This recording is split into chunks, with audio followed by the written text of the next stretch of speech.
This video today is about Christianity in Africa, part of a series of videos on global Christianity. We are currently living through the most dramatic change in the history of Christianity ever, I think. In 1900, most of the world's Christians lived in Europe, overwhelming majority. Today, the Christian world has become flat, and there are Christians living all around the world. Christianity today is more globally dispersed, more globally diverse, and more globally interconnected than at any previous point in time, and it's changing the way Christians around the world are understanding their faith and seeking to live it. The focus for today is specifically on the continent of Africa and what Christianity is like on this continent, how it's different and distinct from other places in the world. And there'll be 5 parts to this talk. We'll begin with a little conversation about ancient African Christian history. Then we'll talk about early missions to Africa, the 20th century growth that has taken place, enormous growth in Christianity in Africa in the 20th century. Then we'll talk about Africanizing Christianity. And finally, we'll talk about Christian variety in Africa. So let's start briefly with a bit of ancient history about Christianity in Africa. Christianity was present in Africa from the very beginning of the Christian movement. There were people from Libya and Egypt at the day of Pentecost, and they took the message of Christ back to Africa immediately. So from the very beginning of the movement, there have been Christians in Africa. Many African Christians have also been leaders, certainly in the early church. Some of the most important people in early Christianity came from Africa, including Origen of Alexandria, who is often considered to be the first systematic theologian in the history of Christianity. Tertullian, who was the first Christian writer to write in Latin as opposed to Greek. Athanasius was the champion. He was bishop of Alexandria in Egypt and also the champion of the Council of Nicaea, which declared that Jesus was fully divine. And finally, North Africa was also the home of Augustine, who was probably the most influential Christian thinker in all of Christian history, apart from Jesus and the Apostle Paul. So Africa has played a significant role in early Christian history. African Christianity also showed an early disposition towards independence from the imperial Christianity of the Roman Empire. In the 300s, as early as the 300s, there was a movement called the Donatist Church that broke away from the imperial church in North Africa. Later, in the 400s and 500s, the Coptic Church in Ethiopia broke away from the imperial church of Rome, as did the Ethiopian church, which followed the same theological orientations as the Coptic Church in Egypt. Beginning in the middle of the 600s, North African Christianity had a long and difficult encounter with Islam, which took over control of almost all of North Africa. Christianity in the western part of North Africa slowly declined between the years 600 and 1400, but Christianity managed to hold on and survive in both Egypt and Ethiopia. And it survives there until today. If we would look at a map of Africa in the year 1400, then it would look something like this. Most of the northern half, or the northern third of the continent and down the eastern coast, was predominantly Islamic in religious orientation. Most of the southern part of the continent was still following African traditional religions. There are only 2 pockets of Christianity, one in Egypt and one in Ethiopia, where Christianity remained in the year 1400. The next phase in the history of Christianity began in the mid-1400s and continued up until the end of the 19th century. A series of missions that began. I'm going to only mention 3 briefly. The first has to do with the Portuguese. In the 1400s, the Portuguese began to explore the west coast of Africa, moving down the coast, seeing what they could find in terms of trade, in terms of exploitation and colonization. What ended up happening was that in the area of the Congo, what's now part of the Democratic Republic of Congo and Angola, one local kingdom found the message of the gospel incredibly attractive, and the king and his people converted to Christianity. King Afonso I ruled from 1506 to 1543 over the very Christian kingdom of the Congo. Alfonso would even preach to the people after the end of Mass. This was obviously Catholic missions, preach to the people after Mass. This Congolese Christian kingdom existed for at least a century or more, but in the 1600s and then in the early 1700s it began to decline and essentially went out of existence for a number of reasons, including political instability in Africa itself, including the slave trade, which was growing enormously during this time, and much of it was centered in this area of Africa. And finally, it was also failed to some degree because the Roman Catholic Church refused, despite repeated requests, to allow ordained clergy in the church in the Congo. And most Africans had a hard time accepting the fact that celibacy was necessary to be a religious leader. A second very different experiment took place in the middle of the 1800s, a good long time after the Kingdom of the Congo, in what is now northern Nigeria, the Nigeria River area. This was led by an African, a Sierra Leonean, named Samuel Crowther, who had been captured to be taken as a slave, was recaptured by the British Navy, taken to England to be educated, and then came back to Africa to be an evangelist, a missionary to other Africans in the Niger area. The goal here, the goal that Crowther had, working in conjunction with the Church Missionary Society, the Anglican Missionary Society, was to create a three-self church in West Africa that would be self-governing, self-supporting, and self-propagating. And to a large degree, Crowther, in his 30 or 40 years of ministry, managed to create a Niger mission where this took place, and you began to have the flourishing of a new independent African Christianity in West Africa. In the late 1800s, however, new missionaries arrived from England. Crowther was old. They pushed him aside, took over the mission, reasserted a kind of Eurocentric understanding of Christianity, and the mission quickly collapsed. There would not be another African bishop in this area of Africa for almost 100 years.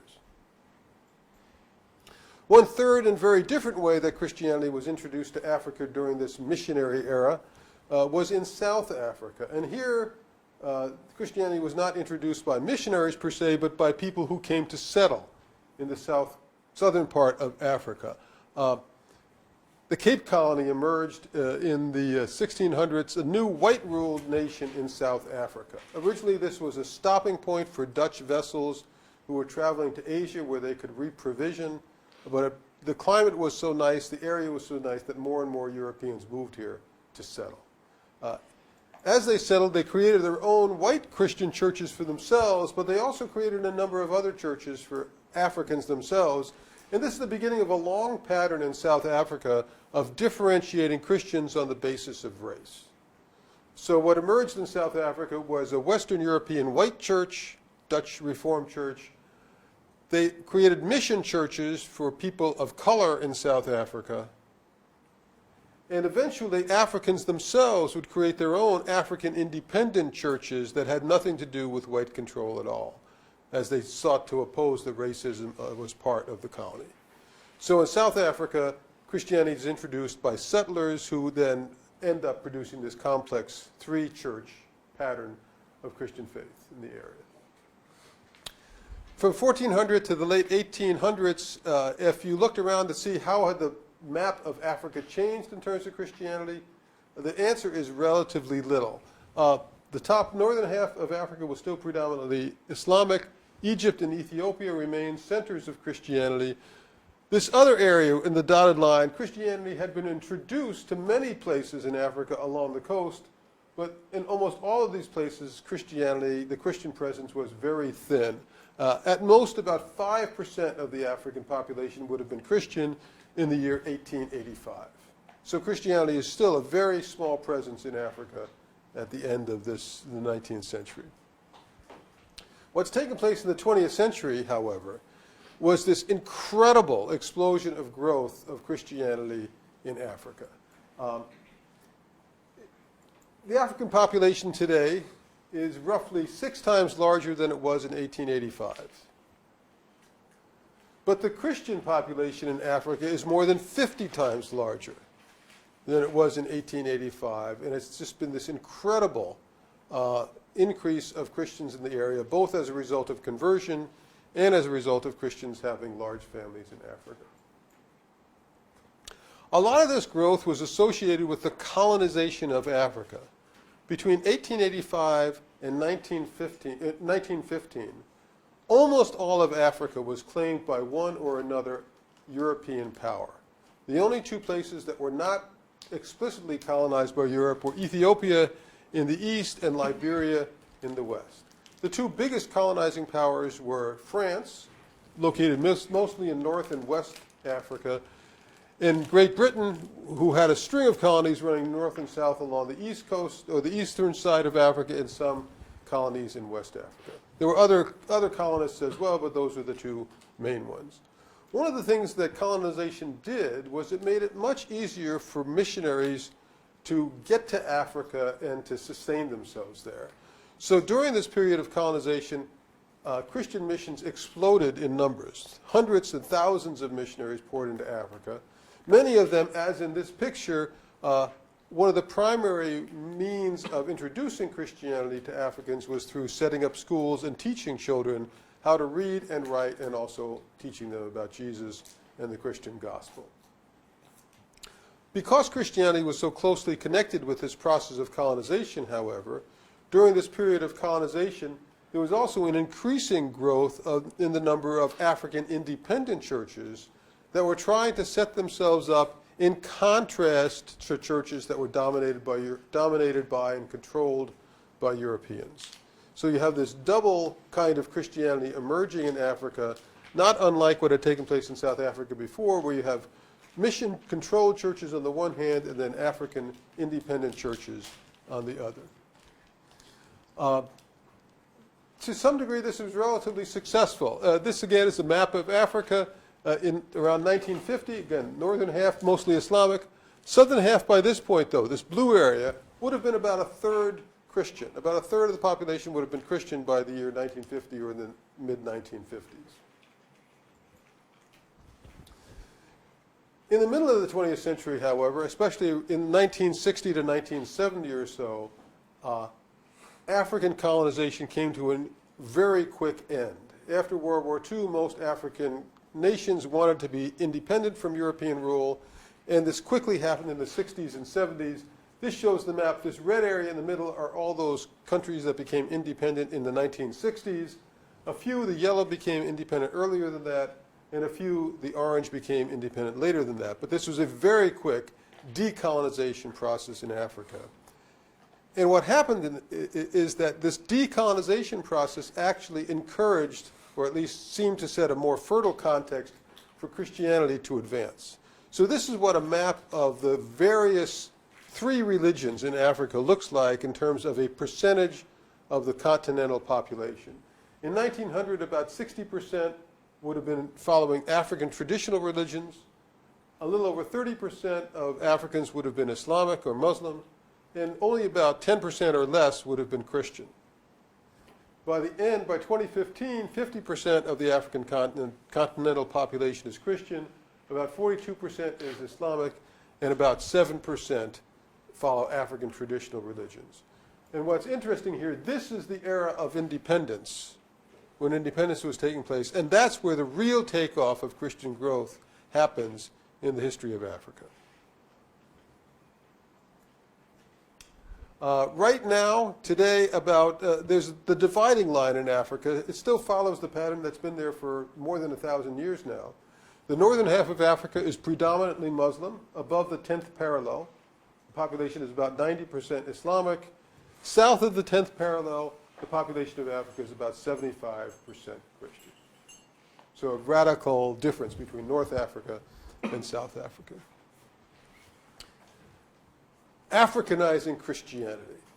The process of Africanizing Christianity has been going on since the very beginning. King Alfonso, back in the 1500s, was trying to translate Christianity into terms that Africans could understand. But this process has become very much more visible in the last 3 or 4 decades.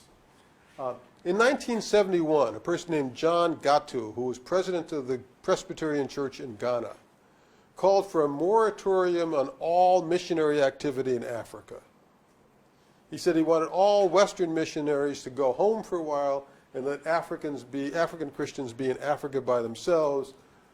The purpose, he said, and the purpose many other Africans felt, was that Africans needed time to explore their own African cultural roots of African Christianity without having constantly to deal with Western cultural versions of Christianity being preached or imposed in Africa. So what I'd like to do now is just very briefly explain some of the differences between what I'll call the Western cultural worldview and African cultural worldview, and how this has affected Christianity in Africa. According to the Western cultural worldview, the world is relatively simple. We are individuals. God is up above. We live alongside other people. And then there's the rest of the world. And the way Western Christians and Western people in general think about this is that the relationship between the individual and God is what religion is about.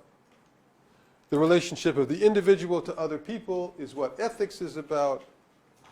And the relationship of the individual to the world is what science and technology is about. It's a kind of compartmentalized, relatively simple world. The African cultural worldview, by contrast, looks something like this. It begins again with the notion of God, the creator, at the height, or at the top of this sort of understanding of the world. But it's a much fuller and more complicated worldview. Underneath God, there are many lesser gods and goddesses in the traditional African worldview. So much so that actually the God, the creator, sort of fades into the background because these other gods, these lesser gods, are closer and more active in the world. There's also lots of good and evil spirits at work in the world, besides these lesser gods and deities.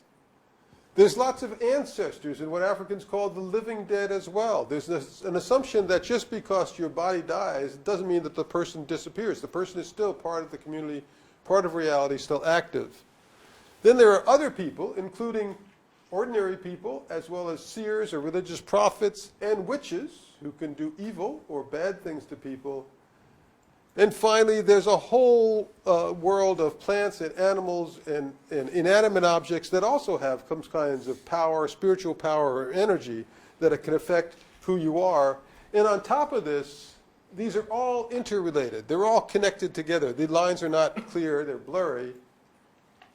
And according to the African cultural worldview, even you as an individual are not neatly sealed off from the rest of the world, but these forces and powers that are in the world penetrate your own being and influence who you are, how you act, how you feel, what you can do. The Western worldview is relatively compartmentalized and straightforward. The African worldview includes all of this stuff together in a rather untidy and complex interconnection between all these parts of reality. So the question is, what does this African cultural worldview have to do with the way African Christians see their faith? And I just want to spell out a couple of implications. One is that African Christians tend to reassert the importance and power and prominence of the high God of African traditional religion. Rather than the high God of African traditional religion being in the background, Christians highlight the continuing power of influence of God in the world. They also highlight the fact that God is the God of everyone and everything. African Christians are loath to refer to God as our God versus some other God. There's only one God, and that's the God of all people. So almost all African Christians would believe that Muslims are worshiping the same God that they're worshiping. They may think of that God in slightly different terms, but there's no question that there's only one God. What God also does is provides protection to individuals from some of the negative influences of evil spirits, of ancestors, of witches that have the power to influence individual. God provides a kind of sheltered sense of defense around people. The notion of salvation in Africa is also very different than in the West. In the West, salvation is generally understood in some sense, a broad metaphor, as becoming pure. What I mean by that is the way salvation is discussed in the West, it has a lot to do with slowly removing sin from one's life so that eventually one's life is pure enough so you can stand in God's presence without embarrassment. But it's a process of, in some sense, a process of subtraction. You're subtracting sin from a life to make a person capable of standing in God's presence. In Africa, the understanding of salvation is very different. In Africa, salvation is about flourishing in the midst of life. And it has spiritual dimensions, it has physiological dimensions, and it even has material dimensions in terms of what kind of flourishing is associated with the notion of salvation. Given this these cultural assumptions, it's no surprise that 70% of Africans, of all Africans, Christians as well as Muslims, believe that God gives health and wealth to those who have enough faith to claim it. It also comes as no surprise that about 35% of all the Christians in Africa today are Pentecostalistic in orientation. They believe that God is a God who can intervene in the world, and they believe that God is a God who can give them both health and wealth in this life as well as in the next. Salvation. Finally, just to say a little bit about how different Christianity is in different parts of Africa, I want to very, very briefly say something about Egypt, Nigeria, and South Africa. Three of the largest and most significant countries in Africa. Every African nation has its own story, but these three give some sense of the difference of what's available. Egypt is north of Africa. The capital is Cairo. It's obviously in an area that's predominantly Islamic, and in fact 90% of the population of Egypt is Muslim, and only about 10% of the population is Christian. 9 out of 10 of those Christians in Ethiopia, or in Egypt, are Coptic Orthodox Christians. There are very few Protestants, very few Pentecostals, very few Catholic Christians in Egypt. The most significant event in the last 4 or 5 years in Egypt has been what's called the Arab Spring. That took place in 2010 to 2012 when there was a kind of democratic uprising around the Arab world, including in Egypt. The result of this, however, many people hoped that this would be a time when Christians would be able to flourish in a more democratic society. The general outcome, however, has been that there's been increased tensions between Muslims and Christians in Egypt. It has not lessened those tensions. So the primary issue confronting Christians in Ethiopia is one of simple survival. Nigeria represents a very different place. Nigeria, the capital is Lagos here in the southwest. Very different composition. Nigeria in many ways reproduces the religious profile of the African continent as a whole. It's about 45% Christian, 45% Muslim. About 8% of Nigerians continue to follow African traditional religions, and there's maybe 2% of people who follow other religions or are secular and have no religion. The Christian population of Nigeria is much more complex than that of Egypt. About a third of the Christians in Nigeria are Catholic, a third are Protestant, and a third are Pentecostal. There are very few Orthodox Christians here. Muslims and Christians in Nigeria live in different parts of the country. The northern half of Nigeria is predominantly Islamic. The southern half is predominantly Christian. And there have been at times conflict between Christians and Muslims in Nigeria. The group we hear about most often in Nigeria is a group called Boko Haram, which is a kind of Islamic jihadi group or terrorist group that have attacked people at a number of sites in Nigeria. Recently, they kidnapped about 200 Christian schoolgirls and sold them into slavery.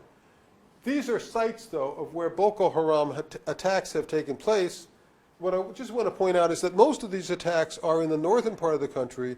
Most of these attacks are actually attacks against other Muslims that Boko Haram sees as not sufficiently devout. Most of these attacks are not necessarily attacks against Christians. In fact, Christians and Muslims in Nigeria get along relatively well. 75% of Christians say they see Muslims as honest neighbors, honest people, good and honest people. And 75% of Muslims in Nigeria say they see Christians as good and honest people. 60% of Christians say it's fine to be ruled by a Muslim. 60% of Muslims in Nigeria say it's fine to be ruled by a Christian.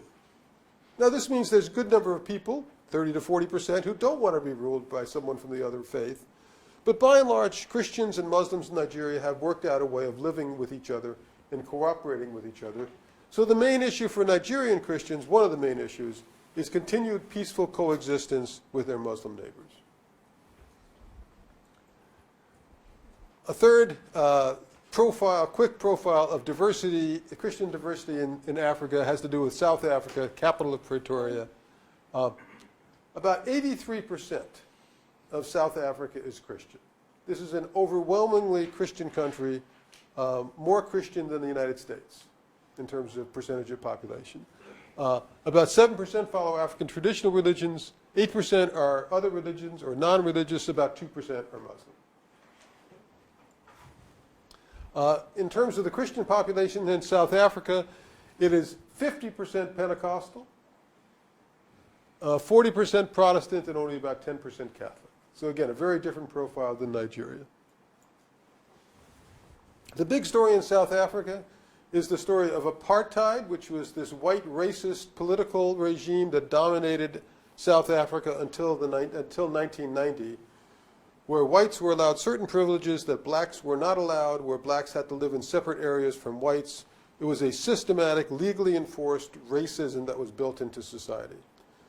In the 70s and 80s, there was an intense movement to try to overthrow apartheid.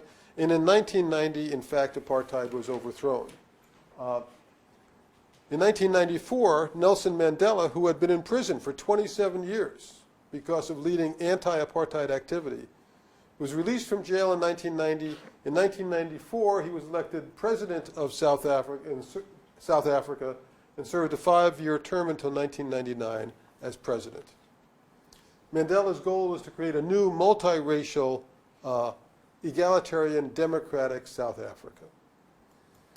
One of the issues he had to confront, however, was the violence and troubles that had led to the overthrow of apartheid, the ending of apartheid. And to do that, he said, was more than a political activity. It needed a spiritual dimension as well. And he asked his friend Desmond Tutu, who was the Anglican Archbishop in South Africa, to run a movement or an organization called the Truth and Reconciliation Commission, where people were encouraged to come forward and say how they participated in the violence of the anti-apartheid movement, and to ask people who had been affected by their violence to forgive them. It's an incredible kind of experiment for a nation to do, but this is a nation that's overwhelmingly Christian, 83%. And what Christians do when they wrong each other is they confess their sins and they seek forgiveness. And South Africa had tried to turn that Christian principle into government policy. The great challenge for South Africa today is whether the new government that's in South Africa can continue, again, Christian government, because almost everybody there is Christian, can continue to govern with fairness and justice for everybody, white or black, rich or poor, no matter what. It's a massive challenge to see if Christians can actually create a government in South Africa that can be based on Christian principles in the same way that the Truth and Reconciliation Commission was based on Christian principles. What we have in African Christianity, then, a Christianity that is incredibly diverse, growing still at a rapid pace. By 2025, there will be more Christians in Africa than any place else in the world. And it has its own distinctive sense of what it means to be a follower of Jesus in the world today. And that's a very brief introduction to Christianity in Africa. Okay.